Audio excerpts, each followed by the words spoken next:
자, 오늘 말씀을 같이 보도록 하겠습니다. 우리 로마서 5장 6절에서 8절까지의 말씀입니다. 우리 같이 읽겠습니다. 우리가 아직 연약할 때에 기약대로 그리스도께서 경건하지 않은 자를 위하여 죽으셨도다. 의인을 위하여 죽는 자가 쉽지 않고 선인을 위하여 용감히 죽는 자가 혹 있거니와. 제가 넘겨지거든요. 네. 우리가 아직 죄인 되었을 때에 그리스도께서 우리를 위하여 죽으심으로 하나님께서 우리에 대한 자기의 사랑을 확증하셨느니라. 아멘. 너무너무 행복한 말씀이고 축복의 말씀이고 여러분들이 꼭 날마다 기억하고 사셨으면 하는 마음입니다. 그래서 제가 제목을 잊으면 안 되는 진실이라고 붙여보았습니다. 먼저 한 가지 질문으로 시작하려고 합니다. 제가 질문을 많이 하잖아요. 손을 대실 필요는 없어요. 무슨 선물이 있는 것도 아니고 상품이 있는 것도 아니기 때문에 뭐 손 들어갖고 맞춘다고 해서 뭐 이득될 건 없습니다. 근데 우리 모두가 한 번쯤은 다 겪어봤을 만한, 경험해봤을 만한 것입니다. 혹시 누군가에게 용서를 구하지도 않았는데 먼저 용서를 받아본 경험, 아마 한 번씩은 그런 경험들이 있으실 것 같아요. 상대방은 아무것도 몰라요. 상대방은 아무것도 모르는데 그저 내 마음속으로 전화해서 나 너 용서한다 그런 게 아니라 그냥 내 마음으로 혼자서 결정하는 겁니다. 그래, 내 더 이상은 이 무거운 짐을, 내 마음 가운데는 미움을 가지고 그런 아픔을 가지고 짐을 가지고 내가 살진 않겠다. 그래서 이 무거운 짐을 다 내려놓고 그냥 그 사람 용서하자. 내 마음으로. 상대방이 알리지도 않고 그저 나 자신을 위해서 내린 결정. 그렇게 마음의 짐을 내려놓고 훌훌 털어버린 경험이 저도 있습니다. 그렇게 시간이 흐른 뒤에 우연히 그 사람과 한번 마주쳤다고 한번 생각해 보세요. 우연히 내가 용서한 그 사람을 마주쳤다라는 상상을 한번 이 시간 해보시기 바랍니다. 상대방은 굉장히 어색해해요. 근데 나는 이미 마음속으로 그를 용서했기 때문에 아무 일 없었다는 듯이 편하게 환하게 웃어줄 수 있습니다. 어쩌면 상대방인 자신이 용서받았다는 사실, 아니면 용서를 받아야만 하는 어떤 일이 있었다는 것 자체도 모를 수 있어요.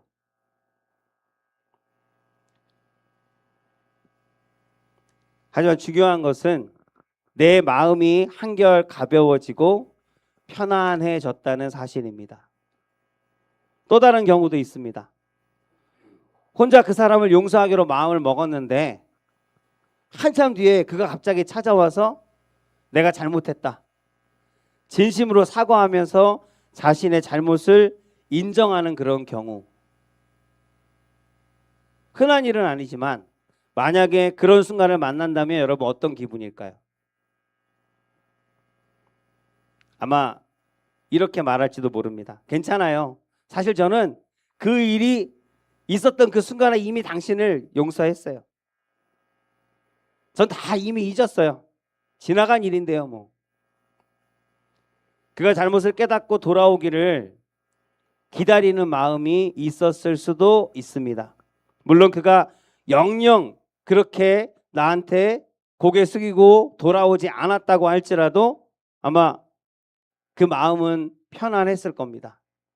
하지만 그가 돌아와서 사과까지 했다면 비로소 완전한 어떤 관계의 회복이 그때부터 이루어지는 것을 저는 믿습니다.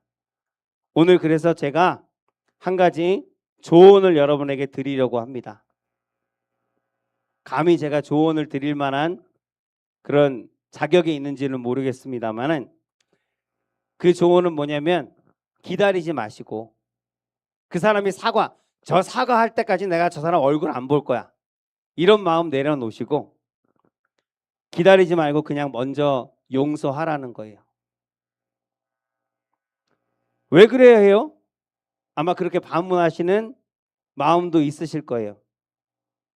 그리고 여러분 각자가 어떤 뭐 사건 사고 없는 사람이 어디 있고, 미운 사람, 나한테 해코지한 사람, 힘들게 한 사람, 제가 아는 분은 사기당해서 10년 동안 그 사기당한 돈 갚느라고 얼마나 안 해본 일 없이 그냥 돌아다니면서 별일을 해가면서 10년이 지나서 그 돈을 다 갚고, 그런 사람도 있어요. 사기 한 번씩 안 당해보신 분들 없죠? 그렇게 속이는 사람들이 많은가 몰라. 우리는 이렇게 멍청한가? 우리 아버지도 예전에 쌀집 하시다가 그 종업원을 너무 믿어갖고 쌀 그거 대금을 갖다가 그 종업원한테 받아갖고 오라고 했는데 그날로 안 왔어요. 그래서 그때 그 쌀집 다 접어버리고 이제 다른 일을 이렇게 하셨다고 하는 얘기를 들었어요. 그런데 여러분이 각자가 어떤 그런 겪은 일들이나 나한테 해코지한 사람, 이런 일을 나를 당했는데요, 내가 그런 사람을 용서해야 돼요? 라고 여러분들이 저한테 그 아픈 사연을 제게 들려주신다고 하면 저는 아마 당신은 예외입니다. 정말 끔찍한 일을 겪으셨군요. 정말 용서하지 못할 사람이네요. 라고 얘기할지도 몰라요. 하지만 그럼에도 불구하고 먼저 용서하면 안 될까요? 그 사람은, 여러분들이 누군가 떠올리는 그 사람이 아마 용서받을 자격이 없을 겁니다. 그 사람은 용서받을 자격이 없어요. 맞습니다. 그 사람은 자격이 없어요. 용서받을 자격이 없습니다. 그리고 여러분도 그런 일을, 그런 어려운 일을, 그런 고난을, 고통을 당해야 할 어떤 이유도 없습니다. 근데 왜 제가 먼저 용서하라고 제안을 하는 걸까요? 왜 먼저 용서해야 할까요? 그렇지 않으면 우리는 그 사람, 용서하지 못하는 그 사람에게 내 감정을 통제할 그런 힘을, 그런 주도권을 뺏기면서 사는 거예요. 그가 무언가를 해주기를 기다리는 거예요. 네가 이렇게 하지 않으면 하고, 그 마음 가운데 계속 그 사람을 미워하는 마음이 계속 날마다 가지고 살아가는 거예요. 그 가시를 가지고 살아가고 그 독을 가지고 살아가는 거예요. 내 영혼이 병들고 아마 하나님 앞에 기도도 제대로 나오지 않을걸요. 그리고 그의 사과나 고백을 기다리면서 결국은 거기에 대한 인질이 되어서 잡혀 있는 것 같은 그런 삶을 살아갈 수밖에 없다라는 겁니다. 왜 그런 사람한테, 그렇게 자격이 없는 사람한테 왜 당신의 마음을 좌지우지할 만한 그런 힘을 그 사람에게 양도하냐고요. 내 마음을 내가 붙들고 내가 주관하고, 그러기 위해서는 반드시 여러분 가운데 미워하는 사람들, 오늘 이 시간 용서하시기를 바랍니다. 그가 영원히 사과하지 않더라도 그냥 용서하세요. 특히 예수님을 따르는 우리들은 이 용서라는 것은 선택이 아니라 의무입니다. 아멘이십니까? 그래도 용서 못해 하는 표정인데, 네, 다 한 사람씩은 있겠죠. 네.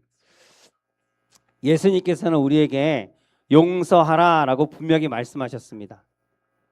물론 하나 중요한 것은 뭔가 위험하거나 건강하지 않은 그런 관계를 계속 유지하라는 것은 아닙니다.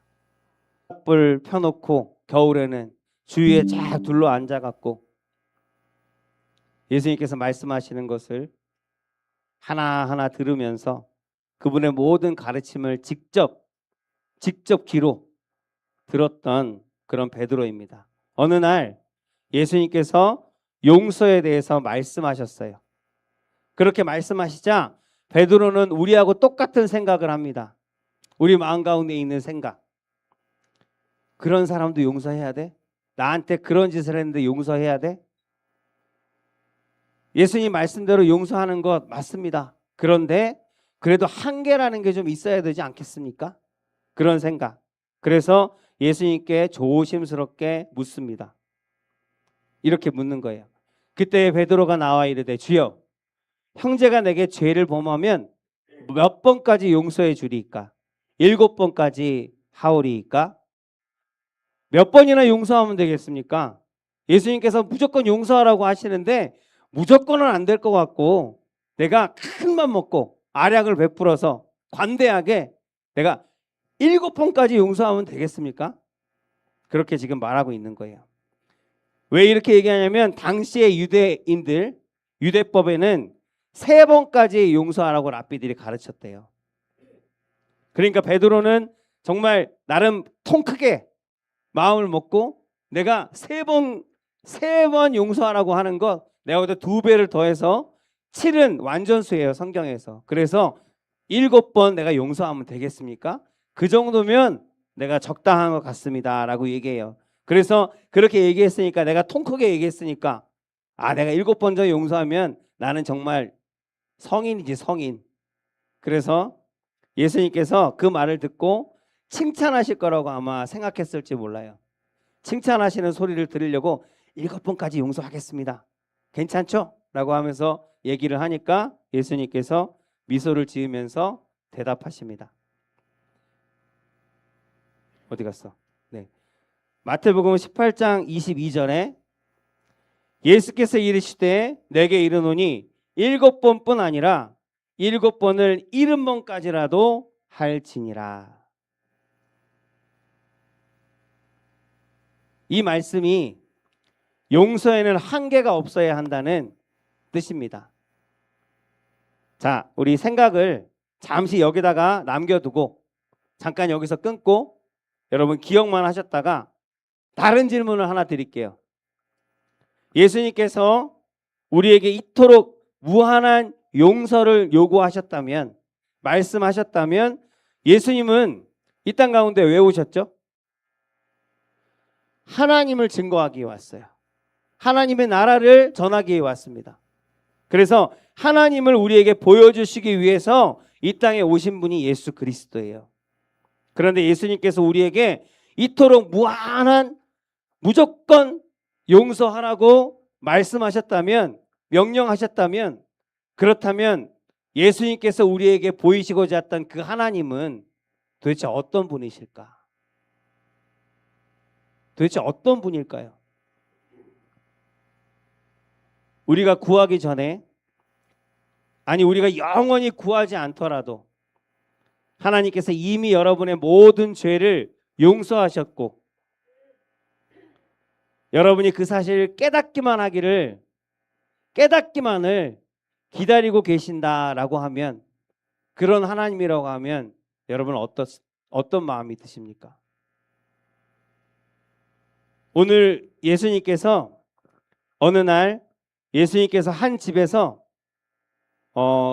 사람들이 모여 있는 데서, 아주 큰 집이었던 것 같아요. 많은 사람들이 모여서 그 모인 사람들에게 하나님의 말씀을 전하고 가르치고 계셨습니다. 그곳에는 수많은 사람들이 모여 있었어요. 성경의 저자 누가는, 누가복음에도 나오고 마태복음에 나오는데, 이 누가는 당시의 상황을 의사라서 그런지 아주 자세하게, 세밀하게, 구체적으로 기록해 놓고 있습니다. 17절, 누가복음 5장 17절, 하루는 가르치실 때에 갈릴리의 각 마을과 유대와 예루살렘에서 온 바리새인과 율법 교사들이 앉았는데 병을 고치는 주의 능력이 예수와 함께 하더라. 아멘. 이 말씀대로 갈릴리와 유대와 여러 지역이죠.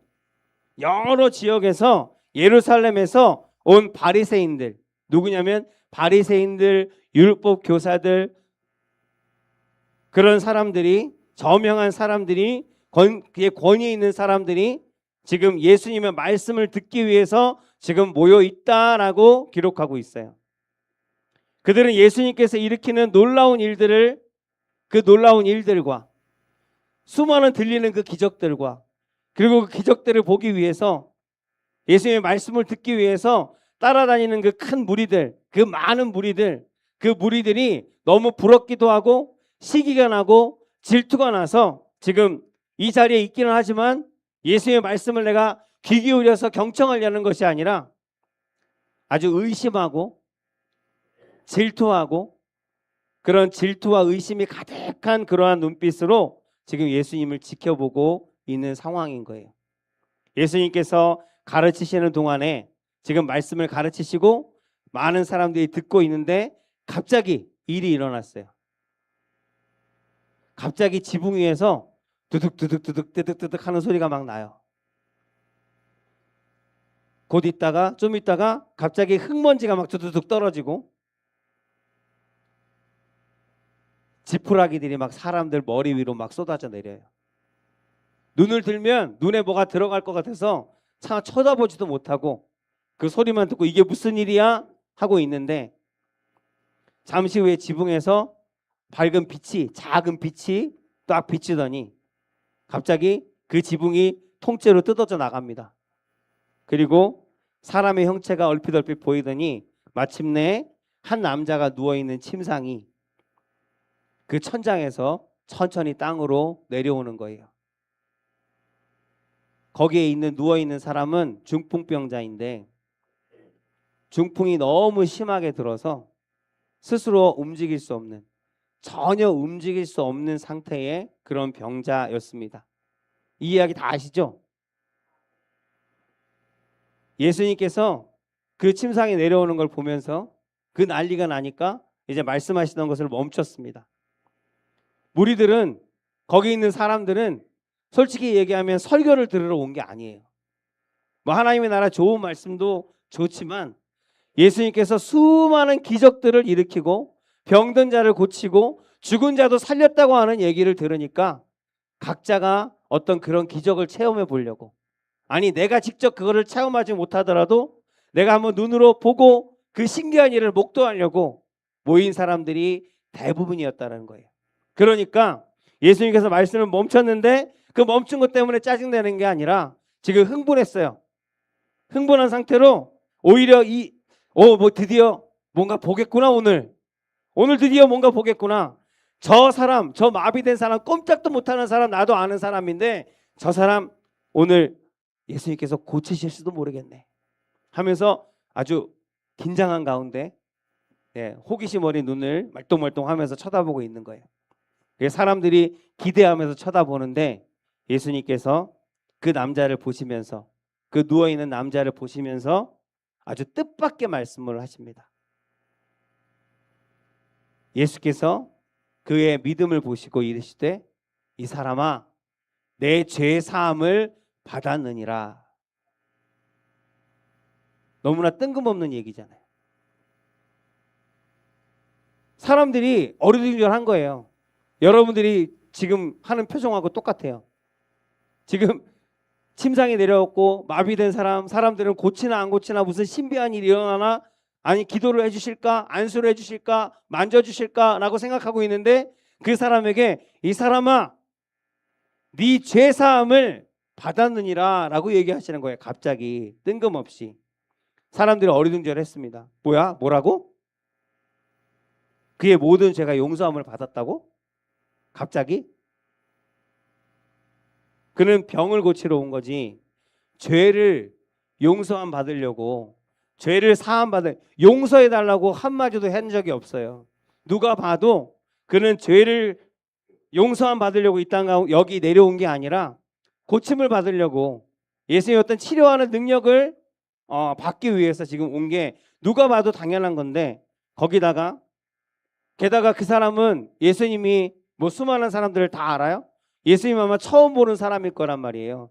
근데 난생 처음 보는 사람을 그 사람이 무슨 죄를 지었는지 알고 네 죄사함을 받았느니라 라고 너를 용서한다고 그렇게 얘기할 수 있느냐는 거예요. 바리새인들과 율법학자들 거기 있었다고 했잖아요. 그 사람들은 생각했습니다. 서기관과 바리새인들이 생각하여 이르되 이 신성 모독하는 자가 도대체 누구냐? 오직 하나님 외에 누가 능히 죄를 사하겠느냐? 이렇게 생각했대요. 이들의 생각은 틀리지 않아요. 맞아요. 당시의 유대 율법으로 따르면 죄를 용서받기 위해서는 여러분도 아실 거예요. 어떻게 해야 되죠? 죄를 용서받기 위해서는 예루살렘 성전에서, 단 하나밖에 없는 그 성전에서 정해진 제물을 가지고 드려야만 하는 거예요. 그래야만 용서함을 받을 수 있어요, 율법으로. 게다가 당시에는 질병이라고 하면, 당시에는 질병을 어떻게 여겼다고요? 지금 질병 걸리면 뭐 고치면 되죠. 그걸 갖다가 죄라고 생각하는 사람 하나도 없을 거예요. 근데 그 당시에는 질병은요, 죄의 결과라고 생각했어요. 심한 병이 있으면 아주 끔찍한 죄를, 엄청난 죄를 저지른 거예요. 그게 아주 당연한 인식이었어요. 그러니까 지금 중풍병에 걸렸는데 가볍게 걸린 게 아니라 온몸이 마비가 돼갖고 꼼짝도 못하고 누워있는 저 사람은 어떤 사람이에요? 아주 끔찍한 죄인인 거예요. 아주 끔찍한 죄를 지은 사람인 건데, 사람들의 인식에. 근데 예수님께서는 그 모든 절차, 어떤 예루살렘 성전에 가는 것, 제물을 준비하는 것, 제사 드리는 것, 그런 모든 과정들을 다 그냥 무시해버리고 전혀 알지도 못하는 오늘 처음 보는 그 사람을, 어떤 죄를 지었는지도 모르는데 그 사람의 죄를 용서했다, 용서받았다라고 지금 말씀하고 계시다는 거예요. 이건 아니잖아요.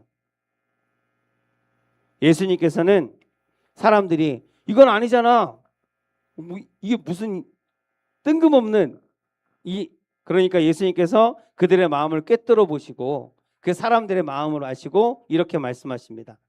예수께서 그 생각을 아시고 대답하여 이르시되 너희 마음에 무슨 생각을 하느냐, 내 죄 사함을 받았느니라 하는 말과 일어나 걸어가라 하는 말, 도대체 어떤 것이 쉽겠느냐? 너희들이 지금 죄 사함을 받았다 하니까 어리둥절했잖아. 나도 그걸 모르지 않아. 그러면 무슨 말을 하는 게 너희들이 이해하기 쉽고 내가 말하기도 편하겠냐는 거예요. 네 일어나서 걸어가라, 네가 나았다라고 얘기하는 게 더 편하지 않겠느냐는 거예요. 그렇게 말씀하시면서 이어서 말씀하시는 것에, 그 뒤에 이어서 말씀하시는 24절에 여러분들 귀를 기울이시기 바랍니다. 그러나 인자가 땅에서 죄를 사하는 권세가 있는 줄을 너희로 알게 하리라. 예수님께서 이렇게 말씀하신 이유는 우리로 그 말씀을 듣고 그 상황을 보는 모든 사람들에게 하나님이 모든 죄를 사하는 권세가 하나님께 있음을 너희로 알게 하려고. 그러니까 내가 곧 하나님인 것을, 내가 곧 하나님의 아들인 것을, 하나님의 기름 부음 받은 자인 것을 알게 하려고, 깨닫게 하려고 그렇게 말씀하셨다라는 것입니다. 이것이 바로 우리가 놓치고 있을지 모르는 진실입니다. 예수님은 죄를 용서할 권세가 나 자신에게 있음을 선포하셨습니다. 그리고 그 증거로 뒤를 이어서 죄의 결과인 질병, 지금 뭐 코로나도 있었고 여러 가지 질병들이 있었고, 예전에 오래전에 그 뭐죠? 쥐로 인해서 생겼던 패스트로 얼마나 많은 사람들이 죽었는지 몰라요. 그런 그 패스트라는 것이 뭐 때문에 생겼을까요?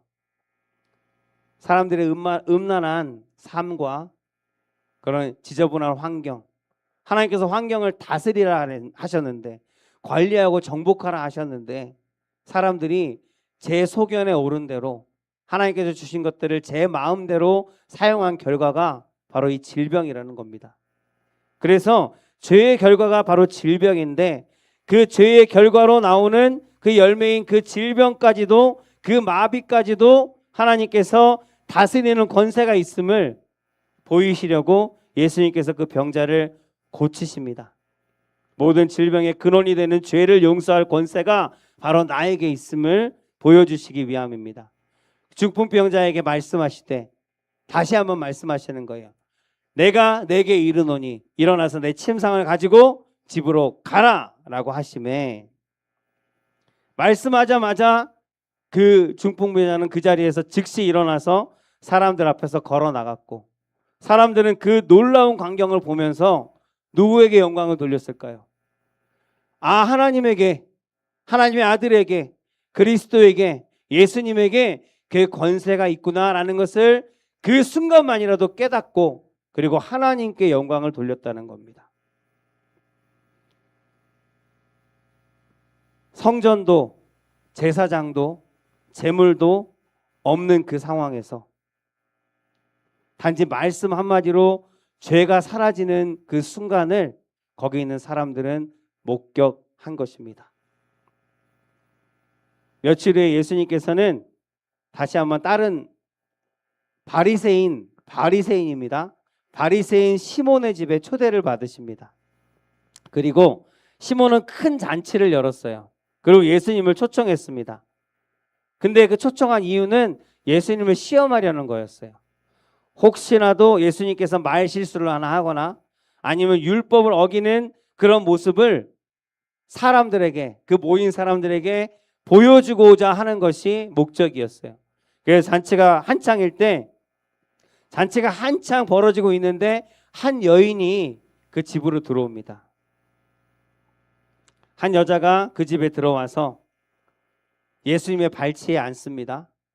그리고 눈물로 그 발을 적시고 자신의 머리털로 그 발을 닦기 시작합니다. 그리고 아주 값비싼 향유를 깨뜨려서 그 발에 붓습니다.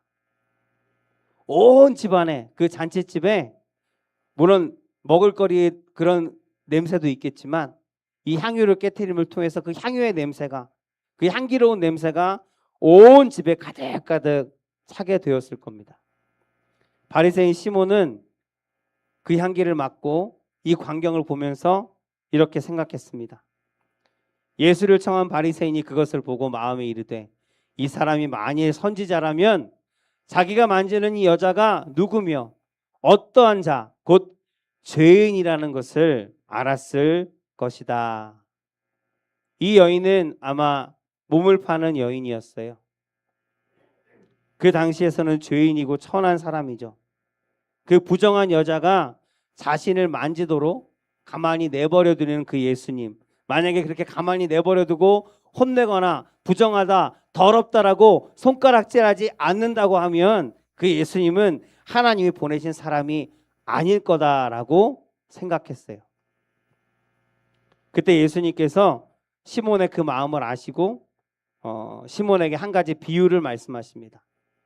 그것이 이건데 이르시되 빚주는 사람에게 빚진 자 둘이 있어서 하나는 500데나리온을 빚졌고 하나는 50데나리온을 빚졌는데 갚을 것이 둘 다 없으므로 둘 다 탕감하여 주었으니 그 둘 중에 누가 그를 더 사랑하겠느냐? 누가 더 사랑할까요? 그래, 많이 탕감받은 사람. 정말 지금 이 바리새인 시몬은 대답하고 싶지 않았어요. 예수님의 흠을 잡으려고 했어요. 그런데 물어보니까 면전에서 물어보니까 대답을 안 할 수 없고 그래서 억지로 대답을 하는데 마지못해서 내 생각에는 많이 탕감을 받은 사람이 더 사랑할 것 같습니다 라고 대답을 합니다. 예수님께서 네 판단이 옳다, 네 말이 옳다 라고 하시면서 그 말을 하시고 나서 더 다른 얘기를 하시는 게 아니라 뒤를 돌아서 그 향유를 깨뜨려서 자기의 발을 닦았던 그 여인을 바라보면서 얘기하십니다. 그 여자를 돌아보시며 시몬에게 이르시되 이 여자를 보느냐?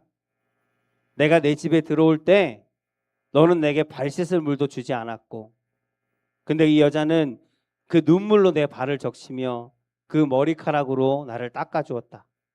너는 내게 입 맞추지 않았는데 그는 내가 들어올 때부터 내 발에 입 맞추기를 그치지 않았고 너는 내 머리에 감람눈도 붓지 않았는데 그는 향유를 내 발에 부었느니라. 그리고 나서 이어서 하시는 말씀에 여러분들 주목하시고 기억하시면 감사하겠습니다. 이러므로 내가 내게 말하노니 그의 많은 죄가 사하여졌느니라. 이는 그의 사랑함이 많음이라.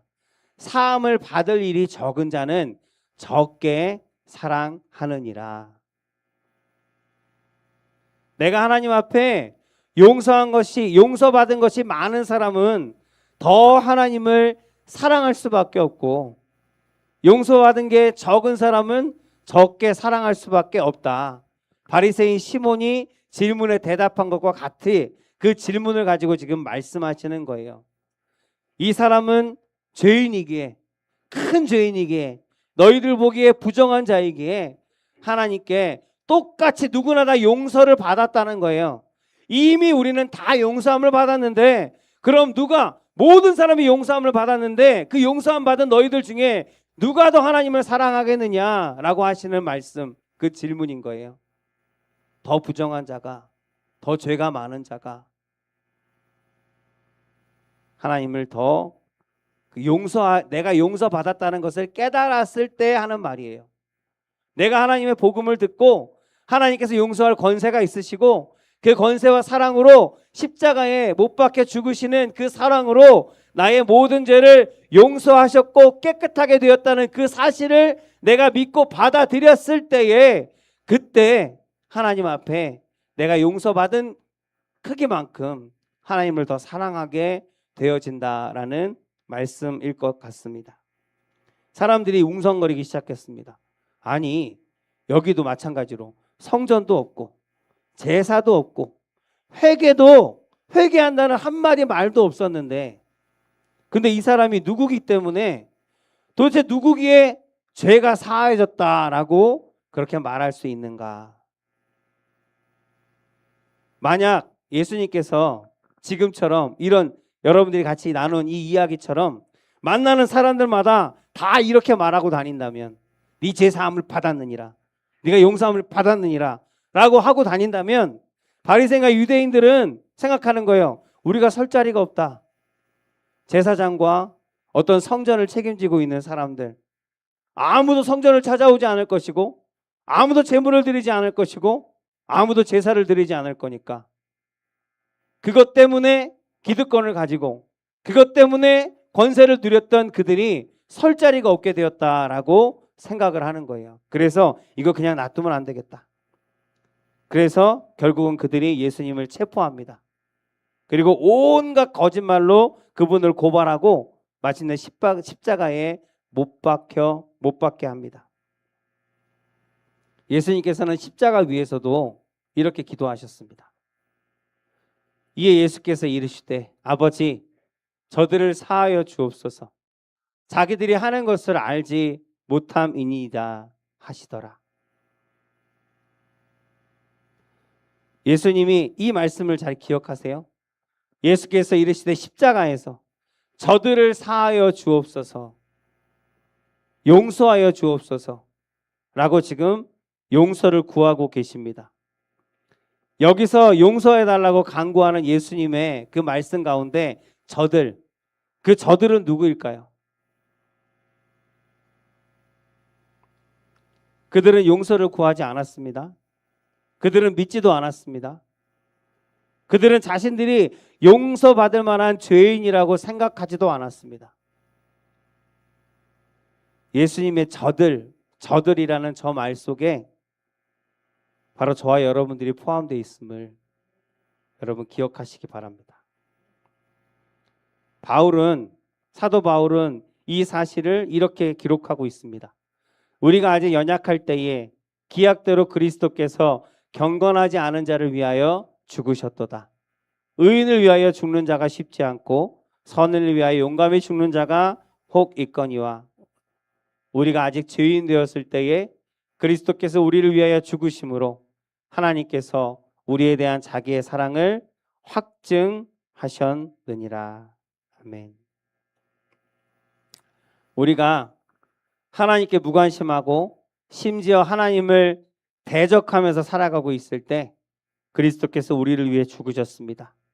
우리가 원하든 원하지 않든, 우리가 알든 모르든 상관없이 하나님은 그렇게 하셨다는 거예요. 우리를 미리 용서하셨습니다. 우리를 이미 용서하셨어요. 왜일까요? 왜냐하면 우리가 그 놀라운 사랑과 은혜에 감격해서 잠시라도 그 놀라운 광경을 보고, 아, 하나님이시구나, 이것이 하나님의 권세이구나 라는 것을 깨닫고 하나님께 영광을 돌렸던 그 사람들처럼 우리가 그 하나님의 놀라운 사랑과 은혜를 깨닫고 감격해서 하나님께로 돌아와서 그분과 화해하고 그분을 사랑하게 되기를 하나님께서 바라셨기 때문입니다. 이게 바로 복음입니다. 오늘 복음을 전한 거예요. 기쁜 소식입니다. 하나님께서 여러분들의 죄를 이미 용서하셨다는 사실. 여러분 그것을 날마다 기억하면서 사십니까? 혹시라도 잘못한 일이 있으면 과연 하나님이, 저도 그래요.